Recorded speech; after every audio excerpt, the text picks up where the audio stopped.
ছেলেটা যাবে না, যাবে কে? তোমার আল্লাহর কালাম পড়া ছেলেটা যাবে, যে সূরা ফাতিহা পড়বে, সূরা ইয়াসিন পড়বে, আমল করে দরুদ শরীফ পড়ে চোখের পানি ফেলে তোমার জন্য কাঁদবে। আল্লাহ আমার আব্বা জান, আমার আম্মা জান, আল্লাহ পাক জানি না কবরে কি হালে আছে, আল্লাহ আপনি ক্ষমা করে দিন। আল্লাহ এ যুবক শুনো, আল্লাহর কোরআন জানাচ্ছি, নবীর হাদিস জানাচ্ছি, তোমার এই হাতে দোয়াকে আল্লাহ বৃথা দেবে না। তোমার হাফেজ বাচ্চা দোয়ার ওসিলা করে তোমার কবরে যদি আযাব হয়ে থাকে, ওই সওয়াব যেতে যেতে যেতে যেতে যেতে একদিন না একদিন ওই কবরের আযাবকে আল্লাহ পাক মাফ ক্ষমা করে দেয়।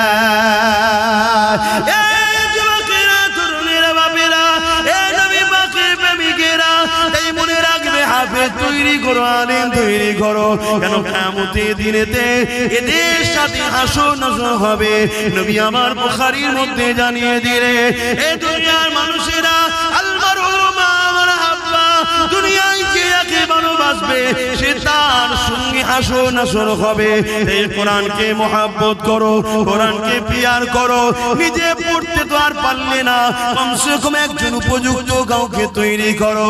সেটা যদি নিজের বাচ্চা হয় আর উত্তম, নিজের বাচ্চা যদি না পারো, অন্যের বাচ্চা হচ্ছে তো কি হয়েছে, সে তো আমারই নবীরই একটা উম্মতেরই সন্তান, আমারই একটা নবীর উম্মতেরই তো বাচ্চা। সে যদি কোরআনের হাফেজ হয়, তার সঙ্গে আমার রক্তের কোনো প্রয়োজন নাই। কেন রক্তের সম্পর্ক নিঃশ্বাস পর্যন্ত, ইমানের সম্পর্ক আল্লাহর জান্নাত পর্যন্ত। রক্তের সম্পর্কে ঝগড়া হয়, রক্তের সম্পর্কে লেনদেন মারপিট হয়, রক্তের সম্পর্কে জমি জায়গার ভাগ বন্টন হয়, রক্তের সম্পর্কে ফিতনা বাজার হয়, কিন্তু ইমানের সম্পর্কে কোনোদিন ঝগড়া হয় না, মারপিট হয় না। ইমানের সম্পর্কটা এমন সম্পর্ক, যদিও কোনো দিকে তোমার একটু খাদ হয়ে ধরা পড়ে যা, তোমার ইমানের সম্পর্কের ভাইটা কিয়ামতের দিনে তোমার হাতটা ধরে আল্লাহর জান্নাতে নিয়ে যাবে। আরো জোরে বলুন সুবহান।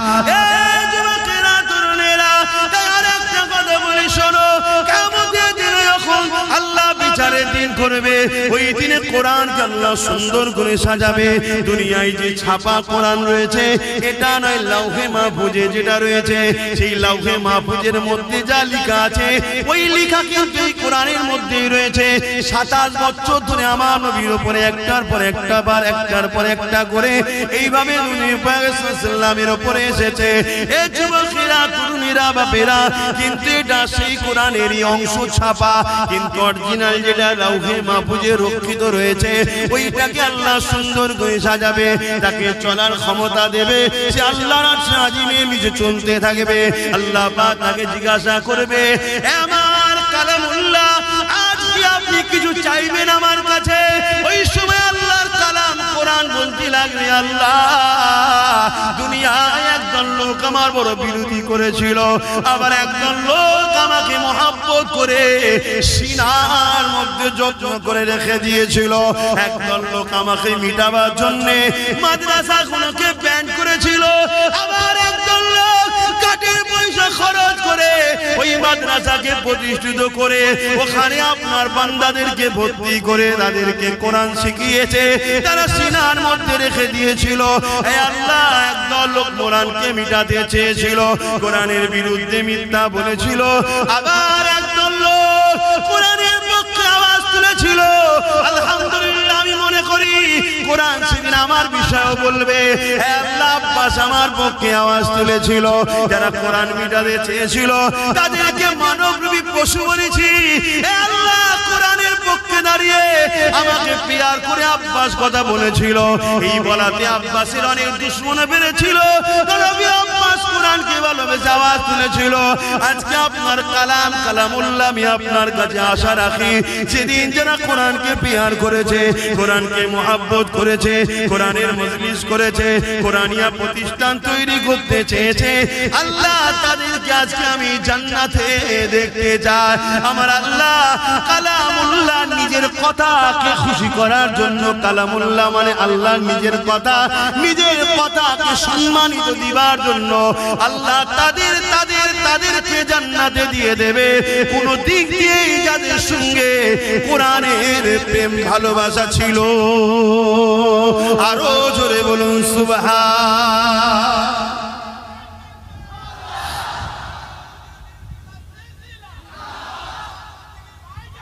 ভাইরা আমার, তাহলে কোরআনের জন্য আমরা আছি না নাই? হাত তুলে বলুন আছি না নাই? আজ তো একদল লোক কোরআনকে পিটাবার জন্য উঠে পড়ে লেগেছে। আমরা কোরআনের পক্ষে দাঁড়াতে আছি না নাই? আজ আমি হাফেজ হওয়ার বয়স নাই, আপনাদের হাফেজ হওয়ার বয়স নেই, কিন্তু আমাদের নিউ জেনারেশন গুলোকে হাফেজ সাহেব কোরআনের মুখস্থ করা, কোরআনের প্রেমিক বানাবার দরকার আছে না নাই? হাত তুলে সাক্ষী দেন আল্লাহ আমরা কোরআনের পক্ষে। সবাই বলুন আল্লাহ আমরা কোরআনের পক্ষে। নারায়ে তাকবীর, নারায়ে তাকবীর। কোরআন শরীফ, কোরআন শরীফ, কোরআনিয়া মাদ্রাসা, কোরআনিয়া মাদ্রাসা। নারায়ে তাকবীর। মিডিয়া খুলে দেখুন, একের পর এক চতুর্দিকে একটাই কথা বলতে লেগেছে, ইসলামই করে, ইসলাম ওই করে, ইসলামই বলে, কোরআন কি করে, কোরআন ওই করে, কোরআন সেই করে, কোরআনকে ব্যান্ড করো, ইসলামকে ব্যান্ড করো, রাসূলুল্লাহর বিরুদ্ধে কথা, আল্লাহর বিরুদ্ধে কথা, মসজিদের বিরুদ্ধে কথা, মসজিদগুলোকে ভেঙে দাও, মাদ্রাসার মধ্যে নাকি সন্ত্রাসী শিক্ষা দেওয়া হয়। এই মেসেজ সমাজের মধ্যে চলছে না চলে না? আওয়াজ দেব, এগুলো কি ঠিক বলছে? এই যে মেসেজগুলো যারা ছড়াচ্ছে কি সত্যবাদী? সব থেকে বড় মিথ্যুক কাজ্জাব তারা, কিন্তু তারা গেনার হচ্ছে, মেসেজ ছড়াতে পারছে কেন? আমাদের সমাজেরই বড় একটা যুব সমাজ না বুঝে হোক আর লোভে পড়ে হোক বা ইসলাম থেকে দূরে সরে যে হোক চুপ করে আছে, বা তাদেরই পিছনে হই হই করে ঘুরে বেড়াচ্ছে, আছে না? না, তাহলে এই ঘরটা তৈরি হলে এখান থেকে কি মেসেজ দেওয়া হবে? কোরআন মানুষ বানায়, জোরে বলুন সুবহানাল্লাহ। এখান থেকে কি মেসেজ দেওয়া হবে? মানব প্রেমের, দেশ প্রেমের, ইনসাফের, ইনসানিয়াতের, সাম্যের। এটা ইসলাম, এখানে ইসলাম শেখানো হবে। আজকে যারা ইসলামের জন্য মানুষের খোদা হতে পারছে না, তারা কখনো চাইবে মাদ্রাসাটা গড়ে উঠুক? মা তাদেরই হাতের পুতুল হয়ে আমার কওমের যারা নাচছে, তারা কি চাইবে মাদ্রাসাটা হোক? আমি বড় অনুরোধ করছি, আগে যে কোনো বিষয়কে জানুন। আপনি ইসলামের দাবি করলে শুধু হয় না, আল্লাহ আপনাকে সৃষ্টি করেছে, কেন করেছে জানবেন না? কি জন্য বানালো? দুনিয়া জমিনে তুমি যাও, হাত দিয়েছি, গরিবকে লোটো, এতিমকে লোটো, হারাম ইনকাম করো, যা খুশি করবে তাই না? আল্লাহ দুটো হাত দিয়েছে কেন জানবেন না? দুটো পা দিয়েছে কেন জানবেন না? আপনাকে আল্লাহ কুকুর না বানিয়ে, গরু ছাগল গাধা না বানিয়ে আশরাফুল মখলুকাত কেন করলো জানবেন না? বাপেরা, নওজোয়ান তরুণেরা, এই জানাটা আপনি কোনো কলেজ, স্কুল, ভার্সিটিতে পাবেন না। আপনি ডাক্তার হতে পারবেন, আপনি ইঞ্জিনিয়ার হতে পারবেন, আপনি জজ হতে পারবেন, আপনি পুলিশ হতে পারবেন, আপনি বড় বড় পলিটিক্যাল সায়েন্স পড়ে রাজনীতিবিদ হতে পারবেন, কিন্তু আপনার উত্তম আখলাক, উত্তম চরিত্র ওখান থেকে পাবেন না। যে জন্য আল্লাহ সৃষ্টি করেছে, উত্তম আদর্শওয়ালা মানুষ হতে গেলে ওই শিক্ষা আপনাকে কোরআনের শিক্ষা নিতে হবে। কেননা দুনিয়া জমিনে কোরআন এমন একটা কিতাব, জালিকাল কিতাব লা রাইবা ফি, এর মধ্যে ভুল তো দূরের কথা, এর মধ্যে কোনো সন্দেহ নাই। আপনি জানেন কি জানি না, পৃথিবীর বুকে কয়েক মিলিয়ন বিলিয়ন কোটি ডলার টাকা খরচ করে করে প্রতি বছরে কোরআন রিসার্চ করতে চলেছে। দুই কারণে রিসার্চ হতে লেগেছে, এক কোরআনের ভুল বার করার জন্য, আর এক কারণটা হলো কোরআনের মধ্যে জমিনের তলার গোপন রহস্য রয়েছে, কোরআনের মধ্যে প্লেন আবিষ্কারের রহস্য রয়েছে, কোরআনের মধ্যে সায়েন্স রয়েছে, ম্যাথমেটিক্স রয়েছে, কোরআনের মধ্যে দর্শন রয়েছে, ফিলোসফি রয়েছে, কোরআনের মধ্যে আপনি টেকনিক্যাল বিজনেস সব কিছু রয়েছে। এই কোরআন থেকে বিশ্ব গবেষণা করে তারা আসমানে চলে যাচ্ছে, চাঁদে চলে যাচ্ছে, সেই জন্য তারা রিসার্চ করতে লেগেছে। আর এক কারণে রিসার্চ হতে লেগেছে, এই কোরআন মানুষকে হিদায়াতের রাস্তা দেখায়, সত্যের রাস্তা দেখায়। এই মানুষের খোদা যারা হতে চাইছে, তারা কোরআনকে মিথ্যা প্রমাণ করতে পারলে তাহলে দুনিয়া জমিনে কোরআনকে কেসের মাধ্যমে বন্ধ করে দেবে। কিন্তু আল্লাহ শুকরিয়া আদায় করে বলি, ১,৫০০ বছর ধরে দুনিয়ার হাজারো জালিম চেষ্টা করছে, হাজারো মানবরূপী পশু চেষ্টা করছে, তারা চেষ্টা করে করে করে করে কেউ কেউ স্বীকার করে নিয়েছে এই কোরআনের মধ্যে ভুল তো দূরের কথা, এই কোরআনের মধ্যে কোনো ভুল তো নাই। ভুল একটা পেয়েছি রিসার্চ করতে গিয়ে, ওটা আমার মধ্যে, আমি কোরআনকে এখনো না মেনে আছি, এটাই ভুল। তাই তারা দলে দলে ঈমানের কলেমা পড়ে মুসলমান হয়ে যাচ্ছে। আরো জোরে বলুন সুবহান।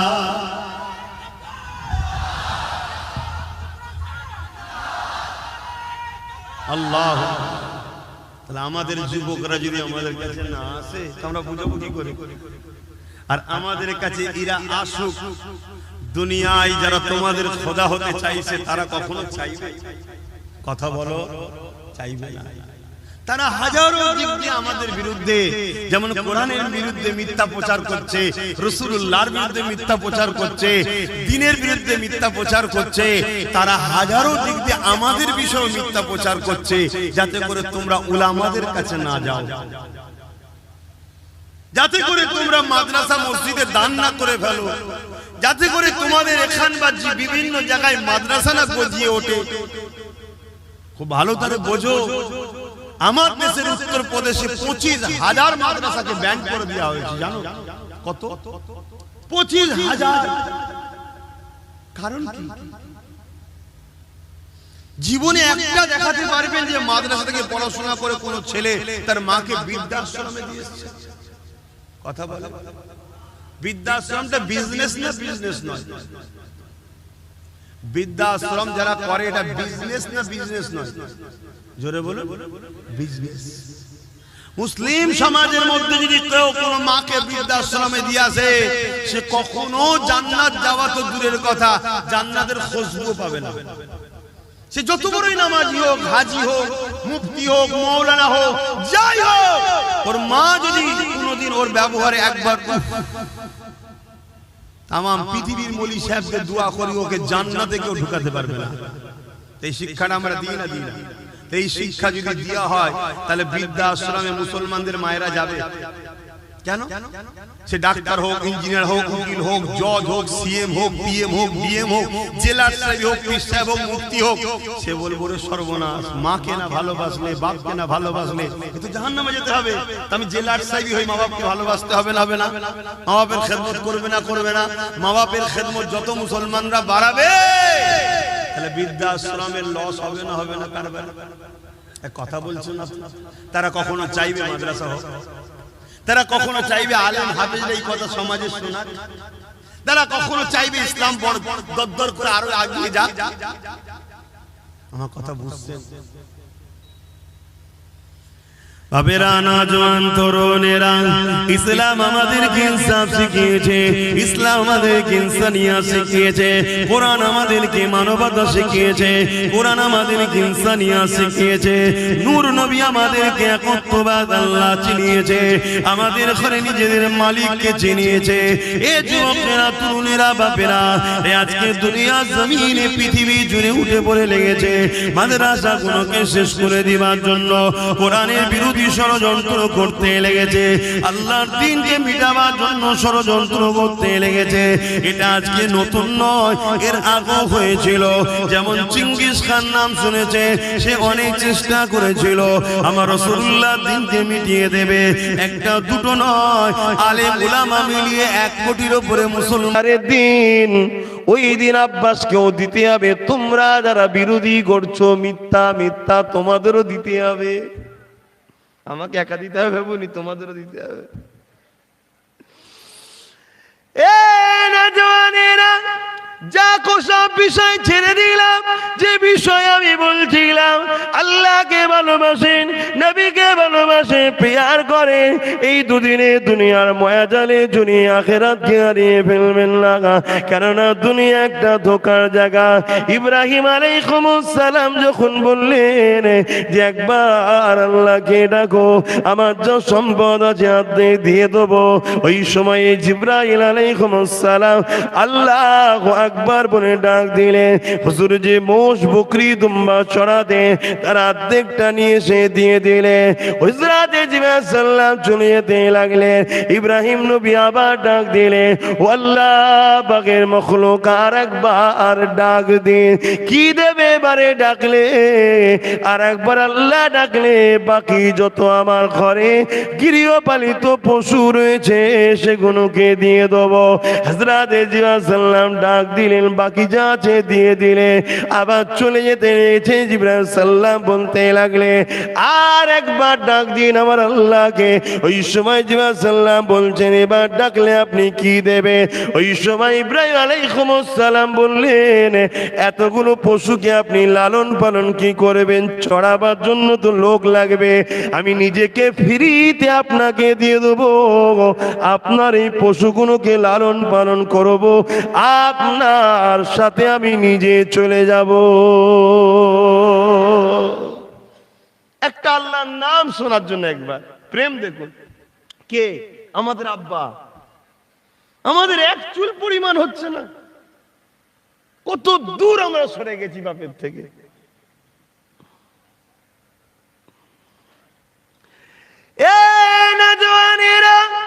এর থেকেও দূরে সরিয়ে দিবার পরিকল্পনা চলছে।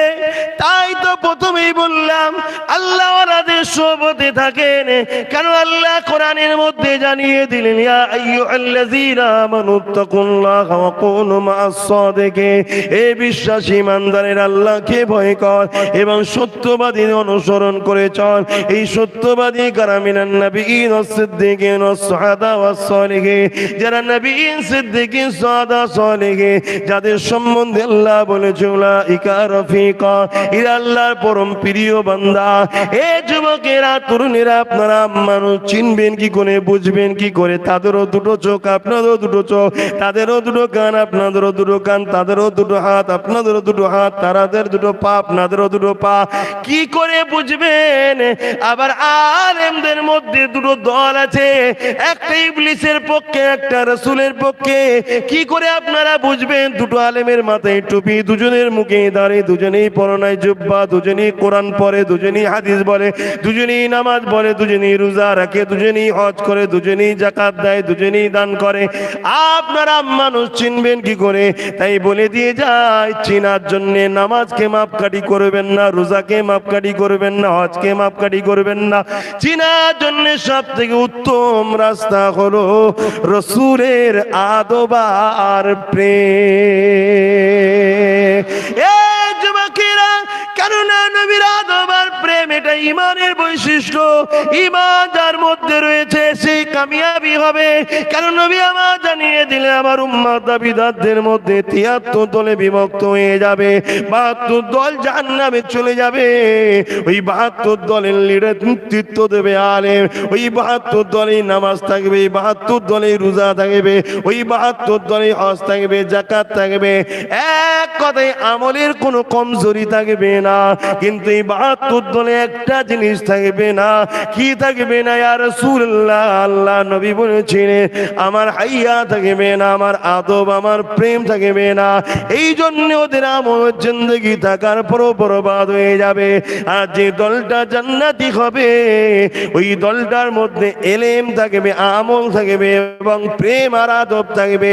ওই দলটাকে নবীর জবানের ভাষায় আহলে সুন্নাত ওয়াল জামাত। এ নওজওয়ান তরুণেরা, আম্মা জানেরা, বোনেরা, ওই দলের পূর্ব ভারতের 19-বিংশ শতাব্দীর উলিল আমর মোজাদ্দুজ্জামান দায়িত্বপ্রাপ্ত পেয়েছেন তোমার আমার সকলের মুর্শিদ কেবলা জামানার মুজাদ্দেদ নবী বংশের উজ্জ্বল চাঁদ হযরতে আবু বকর সিদ্দিক। মজবুত করে ধরো, দুটো জিনিস, এক আমল, এক ঈমান। যদিও ঈমানে ঘাটতি, আমলে ঘাটতি হয়, যদিও হওয়া তো উচিত নয়, যদিও হয়, আল্লাহ পাক রহমানুর রহিম তোমাকে কিয়ামতের দিন ছেড়েও দিতে পারে। জোরে বলুন সুবহানাল্লাহ। আর যদি ধরে, আল্লাহ না করুক, তারপরও যদি ধরে, কেন ধরবেন বলেছেন তো, জাহান্নামে দিয়ে এত বছর নামাজ কাজা, এতদিন নামাজ কাজা, এর যা শাস্তি, রোজা কাজা, এর যা শাস্তি, যার যা পাপের শাস্তি সব খাটিয়ে ঈমান থাকার জন্য একদিন উঠিয়ে নিয়ে আসবে। জোরে বলুন সুবহানাল্লাহ। কিন্তু আমার যুবকদের বলবো, তুমি এক সেকেন্ডের জন্য জাহান্নামে যাবার স্বপ্ন দেখুনি কেন? জাহান্নামীদের ঘরে যে ড্রেসটা পরানো হবে, ওই ড্রেসটি দিয়ে আসমানে টাঙিয়ে দেওয়া হয়, ওর দুর্গন্ধে পৃথিবীর মানুষ হার্ট অ্যাটাক করবে, বাঁচতে পারবে না, এত কঠিন দুর্গন্ধ। আল্লাহ মাফ করুক। লা হাওলা ওয়ালা কুওয়াতা ইল্লা বিল্লাহিল আলিয়্যিল আযীম। সবাই পড়ুন আস্তাগফিরুল্লাহ, আস্তাগফিরুল্লাহ, আস্তাগফিরুল্লাহ। ঠিক এইটুকু কথাই ডেলি 100 বার হলেও আমার যুবকরা আর বোনেরা পড়বে, আম্মা বাপেরা পড়বে, আস্তাগফিরুল্লাহ, আস্তাগফিরুল্লাহ, আস্তাগফিরুল্লাহ। কতক্ষণ সময় লাগবে 100 বার পড়তে? 5 মিনিটও সময় লাগবে না। কথা বুঝছেন না, বোঝেন না? পড়ে নেবে রাত্রিরে, সুবার সময় পড়ে নেবে।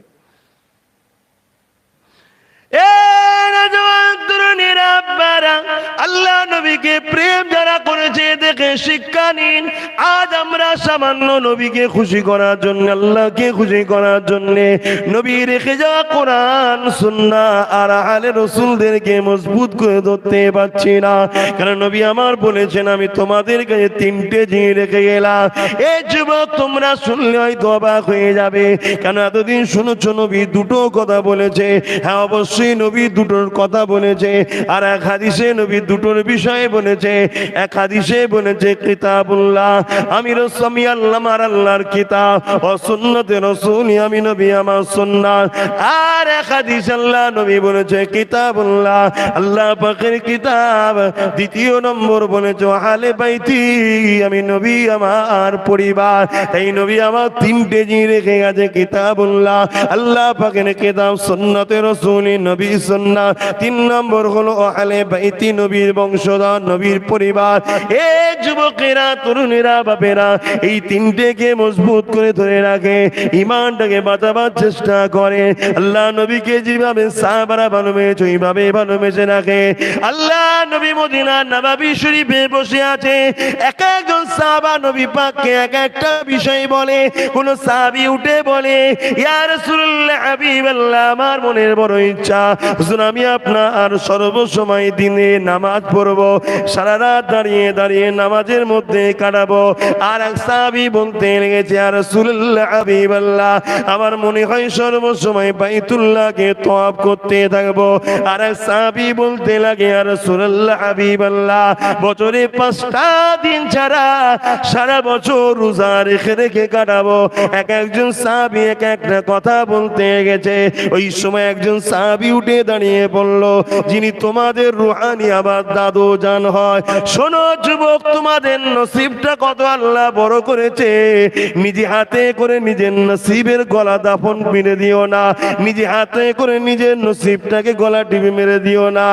এই যুবকেরা, ভাষাতে কিছু বুঝতে অসুবিধা হলে জিজ্ঞাসা করবেন, ভুল ব্যাখ্যা করবেন না। কেননা কারো কিসমত কেউ বাড়ায় নে, কারো কিসমতকে কেউ ছোট করে দিতে পারে নে। আজ বাংলায় নয়, তাম পৃথিবীর কম বেশি জায়গায় যেখানেই যাবেন না কেন, আব্বাস সিদ্দিকীকে কম বেশি মানুষ চেনে। সবাই ভাইজান ভাইজান, বাবাজি বাবাজি করে ভালোবাসে।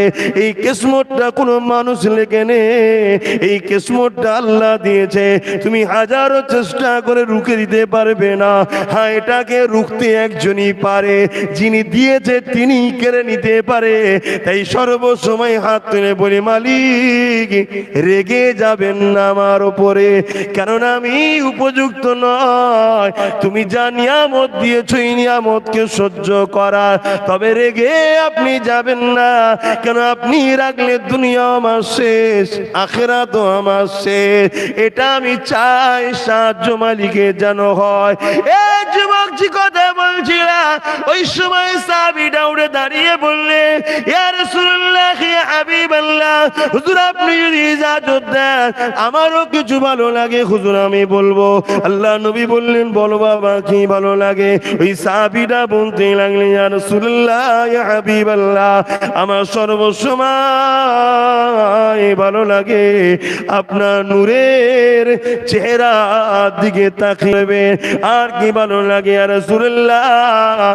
আমার ভালো লাগে সংসার ছেলে পুলের কাছে নয়, আমার ভালো লাগে আপনার কদমের কাছে থাকতে।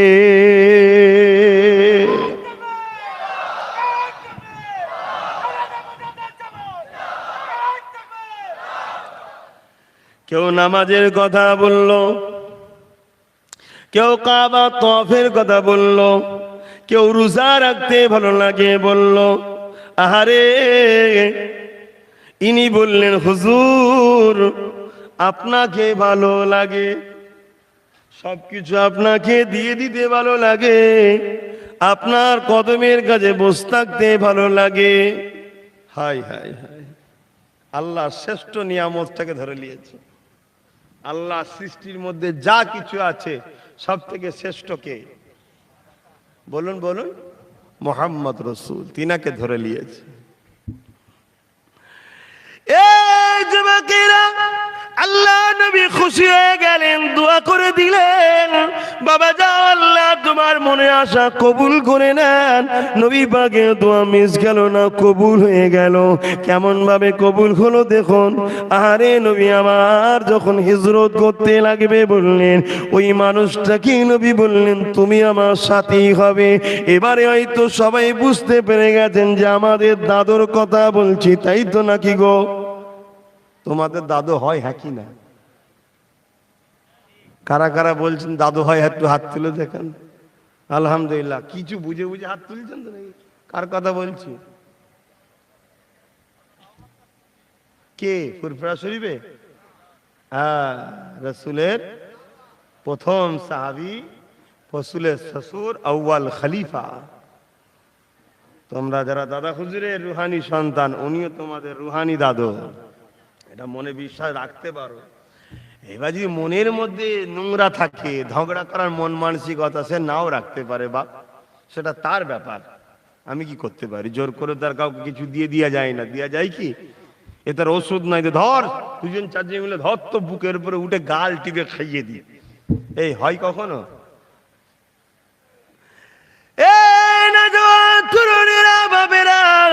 ওই সময় হযরত সিদ্দিক আকবর আল্লাহ নবী বলেছেন, আবু বকর তুমি আমার সফর সাথী হবে। আবু বকর সিদ্দিক চলে গেল, গুহার মধ্যে গেল। অনেক বড় কথা। আল্লাহ নবী বললেন, আবু বকর বসো। বসে বললেন, কোলে মাথাটা দিয়ে আল্লাহ নবী চোখটা বন্ধ করলেন। বাপরে, তুমি আমি ঘুমালে উযু চলে যায়। আল্লাহ নবী ঘুমালে কিন্তু উযু যায় না। কেন? তুমি আমি ঘুমালে অন্তর ঘুমাইতে সব জায়গা ঢিলে হয়ে যায়, কখন কি হয় বোঝা যায় না। নবী পাক ঘুমালেও নবীর অন্তর ঘুমায় না। এই যুবকের এই বিয়াসের আয়াত আছে। আল্লাহ নবী উঠলেন, তাহাজ্জুদে নামাজটা পড়ে নিলেন। হযরত বেলাল উঠলেন। আল্লাহ নবী দেখলেন তাহাজ্জুদে নামাজের পর গেছে গেছে, ফজরের ওয়াক্তে আযান দিলেন বেলাল। আল্লাহ নবী সুন্নাত পড়ে নিলেন। পড়ে নিবার পরে বললেন, বেলাল আমি একটুখানি শুচ্ছি, তুমি আমায় তুলে দিও, জামাত হবে। আল্লাহর কুদরত দেখুন, হযরত বেলাল ঘুমিয়ে পড়েছে। যখন উঠেছে পুরো সকাল। শুনছেন তো নাকি? এই যুবকেরা, তরুণেরা, বাপেরা, হযরতে বেলাল জিজ্ঞাসা করলেন, ইয়া রাসূলুল্লাহ, হুজুর আপনি তো বললেন আমি ঘুমিয়ে যা দেখি, জেগে জেগে তাই দেখি, হুজুরের কারণটা কি? আল্লাহ নবী বলেছিলেন, বেলাল রে, আমি হলাম মডেল, কাজা নামাজ উম্মত কিভাবে পড়বে ওটা আমি নবী শিখিয়ে দেব। নওজোয়ান তরুণেরা, আর একদিনের রাত আল্লাহ নবী বিলালকে বলেছে, এমন সময় ঘুমটা ভেঙেছে নবী পাকে, যে সময় যাব নবী আমার ঘুম থেকে উঠে সুজা ইমামতির জায়গায় গিয়ে আল্লাহু আকবার। সাহাবারা বললেন, ইয়া রাসূলুল্লাহ, হুজুর আপনি উযু করলেন না। আল্লাহ নবীর জন্য উযু করতে লাগে না, নবী পাক উযু করেছেন উম্মতকে শিখাবার জন্য। এই যুবকেরা, তরুণীরা, বাপেরা, আমি যে কথা বলছিলাম, হযরতে আবু বকর সিদ্দিক এই সময় গুহার মধ্যে আল্লাহ নবী কোলে মাথা দিয়ে আবু বকরের এমন করে নবী আমার চোখটা বন্ধ করে শুয়ে আছে। আবু বকর যে বলেছিল, হুজুর আপনাকে দেখতে মন যায়, এক নজরে পালকও পড়বে না, হুজুর শুধু আপনাকে দেখতে মন যায়, দোয়া করেছিল, নবী কবুল হয়ে গেল।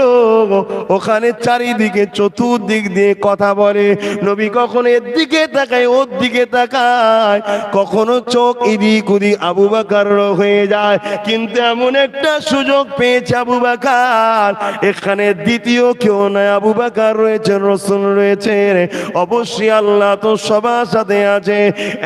এক নজরে আবু বকর আমার রাসূলকে দেখতে লেগেছে। প্রেম করো, প্রেম করো, ভালোবাসো রাসূলকে, একদিন রাত্রিরে তোমারও দিদার হয়ে যাবে। এটা শুধু হুজুররা পাবে এমন নয়, তুমিও পাবে। প্রেম করো। তরুণেরা, বাপেরা, দ্বিতীয় নম্বর কি বলেছিলেন? ইয়া রাসূলুল্লাহ, হাবিবাল্লাহ, আমি আবু বকরের যা কিছু আছে সব কিছু আপনার কদমে এসে দিয়ে দেবো। ইয়া রাসূলুল্লাহ, হাবিবাল্লাহ, ওগুলো কিনে আপনি নিজের মতো করে আল্লাহর রাস্তায় খরচ করবেন। হুজুর আমার এটা ভালো লাগে। এই নবী আমার যখন বলেছিলেন, কি আছো বাবা, মাল দাও, মাল দাও, ইসলামের জন্য মাল দাও, নাই সত্য চিন্তার জন্য মাল দাও। ওই সময় ওমর ফারুক বিশাল বড় একটা উটন পুটলি নিয়ে এসেছে, আর আবু বকর সিদ্দিক একটা ছোট মতো নিয়ে এসেছে। আল্লাহ নবী জিজ্ঞাসা করেছিল, ওমর কি নিয়ে এসেছো? আজ মন দিয়ে শোনেন, শুনছেন তো? কি নিয়ে এসেছো? আর আবু বকরকে জিজ্ঞাসা করেছিল, আবু বকর কি রেখে এসেছো? কি বুঝলেন? কি গো, আপনারা আছেন তো আমার সাথে, না ঘুমিয়ে পড়লেন? হযরতে ফারুক আযমকে রাসূল বললেন, আবু আমার কি নিয়ে এসেছো? আর আবু বকর সিদ্দিককে বললেন, আবু বকর কি রেখে এসেছো? এই যুবকেরা, তরুণেরা, পঞ্চ ইন্দ্রিয় দ্বারা যেটাকে অনুভব করা যায় না, দেখা যায় না, ওটাই হলো গায়েব। ইলমে গায়েব, ইলমে গায়েবের মালিক হলেন আল্লাহ। জোরে বলুন, ইলমে গায়েবের মালিক কে? জোরে বলুন, কে? রাসূলুল্লাহ গায়েব জানে, হাকি না। মালিক কি বিপদে পড়লো, আমি কি জানি? এটাই তো সমস্যা। আমার পীরের মুরিদরা কিতাব পড়ুনি, এই জন্যই সমস্যা। যুবকেরা, তরুণেরা, বাপেরা, আল্লাহ পাক হলেন গায়েবের মালিক, ইলমে গায়েবের মালিক হলেন আল্লাহ। আর রাসূলুল্লাহকে আল্লাহ গায়েব শিখিয়েছেন, জানিয়েছেন, তাই রাসূল গায়েব জানে। কিন্তু নবী জানা আর আল্লাহ জানা দুটো এক নয়। আল্লাহকে কেউ জানায়নি, খোদ জাননেওয়ালা। আর রাসূলকে আল্লাহ জানিয়েছেন, তাই নবী জেনেছেন। আর আমাকে তোমাকে জানাইনি, তাই জানি না। ইলমে গায়েবের মালিক হলেন রাসূলুল্লাহ, ইলমে গায়েব জাননেওয়ালা হলো রাসূলুল্লাহ, আর তুমি আমি গায়েব জানি না। এ যুবকেরা, তরুণীরা, বাপেরা, এই নবী পাকের দরবারে যখন নিয়ে আসেন আবু বকর, নবীকে আল্লাহ জানিয়ে দিয়েছে, এ আমার হাবিব, তোমার পাগল সব নিয়ে এসেছে, খোলো দেখো। আল্লাহ নবী তাই বলেছে, আবু বকর কি রেখে এসেছো? আর উমার রেখে এসেছে, তাই জিজ্ঞাসা করলো কি নিয়ে এসেছো? এই আবু বকরের পুটলি যখন খোলে, আল্লাহ নবী দেখতে লেগেছে আবু বকরের পুটলিতে কিছু পুরাতন কাপড় আছে। এ আবু বকর এগুলো কেন হুজুর, যদি কাজে লাগে? আল্লাহ নবী বললেন, আবু বকর তাহলে কি রেখে এসেছো ঘরের জন্য?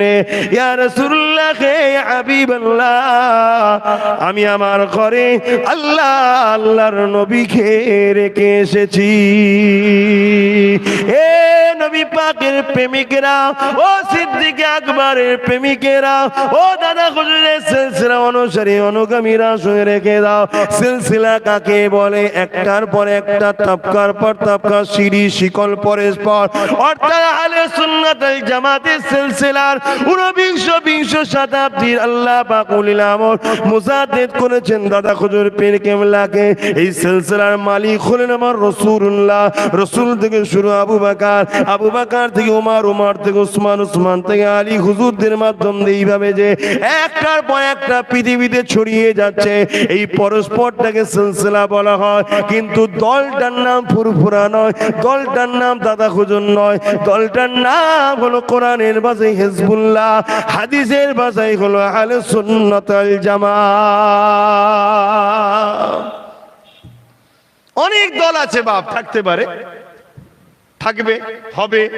অনেকে বলে সব এক হয়ে যাও, আমি কিন্তু এই কথার পক্ষে নয়। যদি সবাই এক হয়ে যায় তাহলে নবীর হাদিস মিথ্যা হয়ে যাবে। নবী বলেছেন ৭৩ হবে, তুমি বলছো সব এক করে দাও।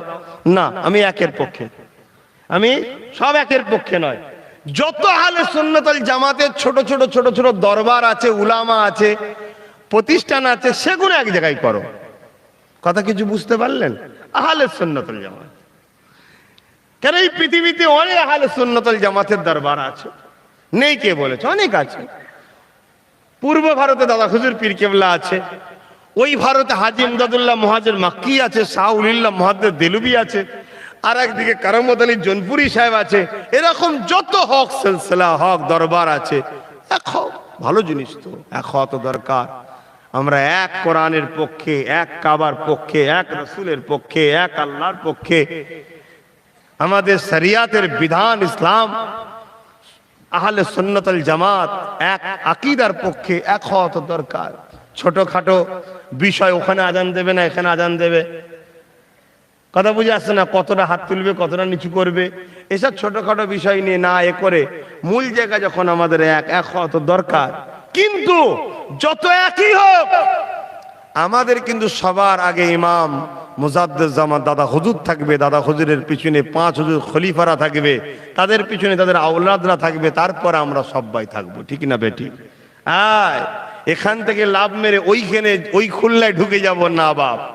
ও কখন যে আমাকে রাত্রিরে বার করে দেবে, কটাসের পেটে চলে যেতে হবে। আমার এই পুরাতন মনিপি ঠিক আছে। কি গো, বুঝতে পারছেন তো নাকি? আম মানুষ আম ভাবে বুঝাচ্ছি। আল্লাহ আমাদের উপরে এত বড় বড় শাস্তি রেখেছে, চিন্তা করার কিছু নয়, ঈমানটাকে শুধু বাঁচিয়ে যান। এ যুবকেরা, তরুণেরা, বাপেরা, নবী পাকের প্রেমিকেরা, তাহলে আমাদের পূর্বপুরুষ তিনি নবীর জন্য সব মাল কুরবান করে দিয়েছে। আমাদের নবীর প্রেম তো কিছুটা থাকা দরকার আছে না নাই? জোরে বলুন, আছে না নাই? এ যুবক, তাই মনে রাখবেন, জান মাল সব সাহাবারা দিয়ে আল্লাহ দিনকে কাকিয়ে রেখেছে। আজ দুনিয়া জমিনে একদল মানুষ বলে বেড়ায় মাদ্রাসায় নাকি আতঙ্কবাদী তৈরি হয়, মাদ্রাসায় নাকি সন্ত্রাস তৈরি হয়, মাদ্রাসায় নাকি এমন করে দেশদ্রোহী তৈরি হয়। এ কথাটা কাদের কথা আগে জানেন? এই কথাটা ছিল ব্রিটিশদের কথা। ব্রিটিশ যখন দেখলে দেশের উলামারা আমাদের বিরুদ্ধে লড়াই করা ফরজ ফতোয়া দিয়ে দিয়েছে, ওই সময় ব্রিটিশরা বলেছিল উলামারা কোনো সন্ত্রাস, উলামারা কোনো জঙ্গি। মাদ্রাসা তখন এত ছিল না গো, কম ছিল। তখন তাদেরকে বলেছিল এখান থেকে আতঙ্কবাদী তৈরি হয়। এ যুবকেরা শুনে রেখে দাও, এই দেশে অনেক ইতিহাসে অনেক পণ্ডিতের নাম পাওয়া যাবে, এই দেশের ইতিহাসে অনেক বড় বড় মনীষীদের নাম পাওয়া যাবে, সবাইকে শ্রদ্ধা জানায়। কিন্তু ব্রিটিশদের বিরুদ্ধে সর্বপ্রথম লড়াই করার ফতোয়া যিনি দিয়েছিলেন, দিল্লির জমিনে যিনার মাজার আছে, আমাদেরও পূর্বপুরুষের পীর সাহেব, দেওবন্দীদেরও পূর্বপুরুষের পীর সাহেব, তাবলীগদেরও পূর্বপুরুষের পীর সাহেব হযরতে আব্দুল আজিজ মুহাদ্দিস দেনবী হুজুর দিয়েছিলেন। যুবকেরা, তরুণেরা, একটা দুটো নয়, 100 লক্ষ কি তার কম বেশি আলেম হাফেজ দিওকে এমন করে প্রতিটা গাছে গাছে ফাঁসিতে ঝুলিয়ে দিয়েছিল। শুধু এটা নয়, ব্রিটিশরা সাধারণ মানুষের মুখে ওই যে দাড়ি টুপি আছে, এই রকম সাধারণ মানুষ যাদের মাথায় টুপি মুখে দাড়ি ছিল, অনেক আম মানুষকে দেখলে একটু মৌলানা মৌলানা মতো লাগে। ওই যে বসে আছে দেখে, হাতটা তোলো, ওই যে পিছনে, তুমি কি মৌলানা? কি দেখো দেখো, মৌলানা মৌলানা লাগছে দেখো। এই রকম যাদেরকে লেগেছে তাদের ঘরেও ব্রিটিশ ফাঁসিতে ঝুলিয়ে দিয়েছে। এদেশের জন্য অনেক কিছু কোরবান করেছে। আজকে সেই দেশে মাদ্রাসাকে নাকি সন্ত্রাস বলা হচ্ছে। আচ্ছা, এই আলেমগুলো দেশপ্রেমটা শিখেছে কোথা থেকে? মাদ্রাসা থেকে। আর বড় দুঃখের বিষয়, আমার নবীর ঘরের ছেলেরা আমরাই তখন মাদ্রাসার বিরুদ্ধে। কি গো, সত্য না মিথ্যা? আমরা বলি না যে মাদ্রাসায় পড়িয়ে কি হবে? বলে না বলে না, আমাদের মুসলিম লোকেরা বলে না বলে না, মাদ্রাসা পড়িয়ে কি হবে, মৌলভী সাহেব করে কি হবে? শোনো, কি হবে না হবে জানি না, তবে দুটো জিনিস 100% হবে, এটা শুনে রেখে দাও। একটা হলো কিয়ামতের দিনে সবাই যখন তোমাকে ছেড়ে দেবে, তোমার এই আলেম বাচ্চাটা, তোমার এই হাফেজ কোরআন বাচ্চাটা কিয়ামতের দিন শুধু তোমার নয়, তোমার এলাকাকে সুপারিশ করে জান্নাতে নিয়ে যাওয়ার জন্য যথেষ্ট হবে। জোরে বলুন সুবহানাল্লাহ। গল্প বলছি না আমি, নবীর হাদিস বলছি। বাংলায় বলেছি বলে অবিশ্বাস হচ্ছে নাকি? একটা। দ্বিতীয় নম্বর হলো, দুনিয়ার জমিনে তোমার এই আলেম আর হাফেজ কোরআন বাচ্চাটা আর যাই হোক চাই না হোক, তোমাকে হয়তো মুরগি খাওয়াতে পারবে না, খাসির চাপ খাওয়াতে পারবে না, ঠিকই কথা, কিন্তু কোনোদিন সমাজের ধোঁকাবাজ, চিটিংবাজ, ফেরেববাজ, গাদ্দার কোনোদিন হবে না। এটুকু তুই মাথায় রাখতে পারো। কথা বুঝছেন না, বোঝেন না? কিন্তু আজ আমরা কি বলি? মাদ্রাসায় পড়িয়ে কি হবে? শোনো, এ তো ব্রিটিশদের মতো কথা। ব্রিটিশরাও তো মাদ্রাসাকে ভেঙে দিয়েছিল, ব্রিটিশরা মাদ্রাসাকে উচ্ছেদ করে দিয়েছিল। কেন? তারা জানে মাদ্রাসায় হুব্বুল ওয়াতানের শিক্ষা দেওয়া হয়, দেশপ্রেমের শিক্ষা দেওয়া হয়। আমরা যে দেশকে শোষণ করছি, লুটছি, ওরা কোরআন হাদিসে পড়বে, এদের বিরুদ্ধে লড়াই করতে হবে, তৈরি হবে। তখন এত মাদ্রাসা ছিল না, গুটি কতক ছিল। তারপরেও প্রায় নানা করে কম বেশি 80 থেকে 90 হাজার আলেম উলামা নিজের দেশের জন্য জান দিয়ে দিয়েছে। তারপরে স্বাধীনতার মজা পাচ্ছ তোমরা, তোমাদের হুঁশ আছে, ইতিহাস পড়েছো। আর এখন সব দাঁড়িয়ে মুতা ফাসেক ফাজিল, তারা সব সামনে কাতারে রেখে দাঁড়িয়ে আছে। আর আমাদের মতো উলামারা যখন এসে বলে বাবা দেশটাকে বাঁচাতে হবে বাবা, তখন সামনে এসে বলে হুজুরের ছেলেকে বলে দিবি নামাজ ছাড়া অন্য কোনো কথা যেন না বলে। আর আমাদের ভাইয়ের ভাই কিছু উলামা হাজরাত আছেন, পেটের জ্বালা আছে, ভয়েতে হক কথাও বলতে পারছে না। শুনছেন না শোনেননি? তো যাক, আপনারা মাদ্রাসার পক্ষে না বিরুদ্ধে? জোরে বলুন, পক্ষে না বিরুদ্ধে? যদি পক্ষে হন তাহলে প্রত্যেকটা জায়গায় আহলে সুন্নাত ওয়াল জামাতের আকীদার মাদ্রাসা তৈরি করতে হবে। বছরের চারিদিকে আমরা খরচ করছি, একটু একটু করে সবাই মিলে দিলে সুন্দর করে একটা গড়ে উঠবে।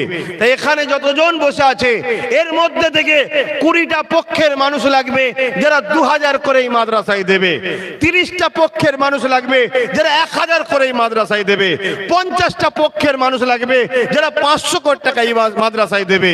এবং আগামী দিন আপনারা জানেন এই মাদ্রাসা তৈরি হবে, তাই 100 বস্তা সিমেন্ট এই মাহফিল থেকে লাগবে।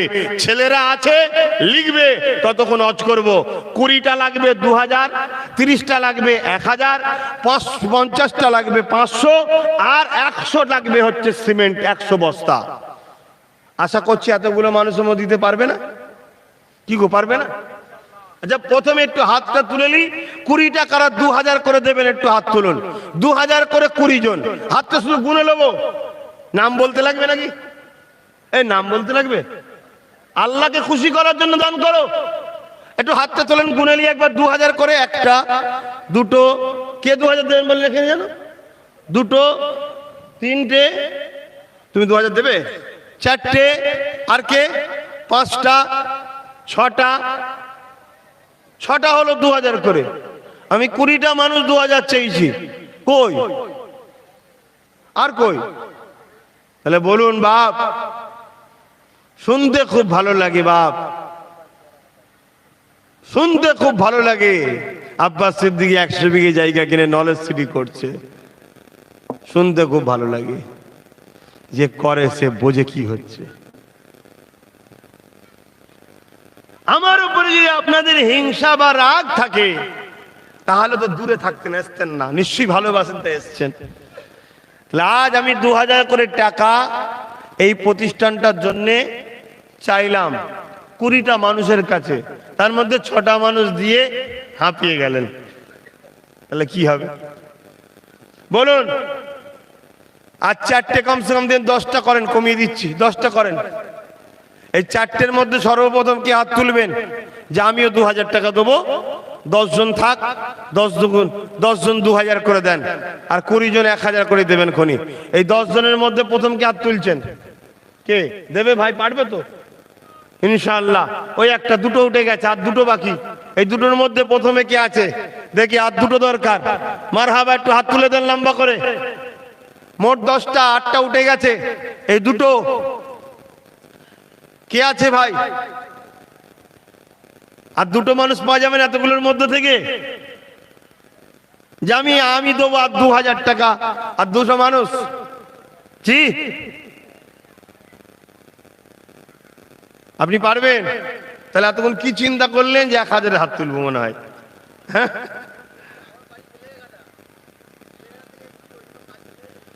না এখন নয় তো, আপনি 6 মাস, বেশি মাস করবেন না, হাফ বছর আগে দেন, তবে তৈরি করবে তো।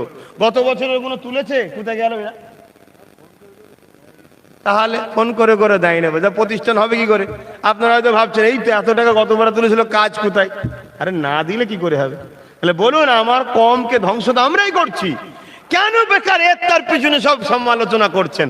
ওই জন্য দেখছেন না আব্বাস সিদ্দিকী খামোশকে গেছে। আমি ঘুরে দেখে নিয়েছি যে আমার কমকে ক্ষতি আমরা করছি। আর আমার যদি কেউ আজকের দিনে দুশ্মনী করে থাকে, অনেক কমেছে আলহামদুলিল্লাহ, অনেক মানুষ বুঝছে। এখনো যে কটা আছে সে কটা মুসলমান এখনো। গতকালকে যেখানে জলসা খবর পেলাম, ওখানকার একজন অমুসলিম ভাই, সে বড় পদে আছে রাজনীতির, সে বলছে হ্যাঁ হুজুরের সুগনা, কিন্তু গ্রামের চুনোপুটি